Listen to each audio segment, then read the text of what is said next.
জাতীয় নির্বাচনের পর প্রথম কার্যদিবসেই দেশের পুঁজিবাজারে দেখা গেছে সূচকের বড় উল্লম্ফন। রোববার ঢাকা স্টক এক্সচেঞ্জের প্রধান সূচক বেড়েছে 200 পয়েন্ট, যা গেল 5 মাসের মধ্যে সর্বোচ্চ। এদিন লেনদেন হয়েছে প্রায় 1300 কোটি টাকার শেয়ার।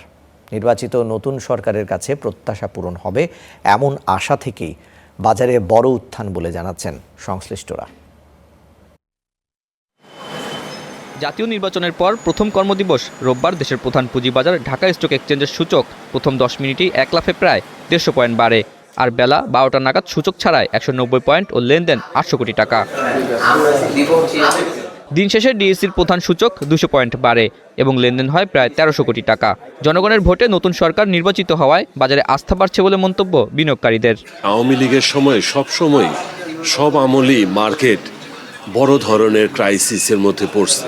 হয়তোবা আপ হয়েছে, কিন্তু আপের বেনিফিটটা জনগণ নিতে পারে নাই, কিন্তু ডাউন ট্রেন্ডে যখন গেছে বেশিরভাগ মানুষ সর্বশান্ত হয়েছে। পরিবর্তন আশা করছিলাম এবং সেটা হয়েছে। এটার একটা রিফ্লেক্ট তো আসবেই এবং আশা করি এখান থেকে মার্কেট আপ ট্রেন্ডেই যাবে। বাজার বিশ্লেষণে দেখা যায় মাত্র 30টি বাদে সবগুলো কোম্পানির শেয়ারের দাম বেড়েছে। ডিসিএক্স ছাড়িয়ে গেছে 5600 পয়েন্ট। নতুন সরকারের হাত ধরে বাজারে ভালো কিছু হবে এমন প্রত্যাশা থেকেই উত্থান বলে জানাচ্ছেন অংশীজনরা। ইনভেস্টার্স ফ্রেন্ডলি, মার্কেট ফ্রেন্ডলি, তারপরে ওনাদের they have a plan for the market, যেটা আমাদের এই যে সরকার আসছে বিএনপি, ওনাদের ম্যানিফেস্টোতে ক্লিয়ারলি বলা ছিল ক্যাপিটাল মার্কেটের ব্যাপারে। তো সেখানে একটা আস্থা অর্জন করে।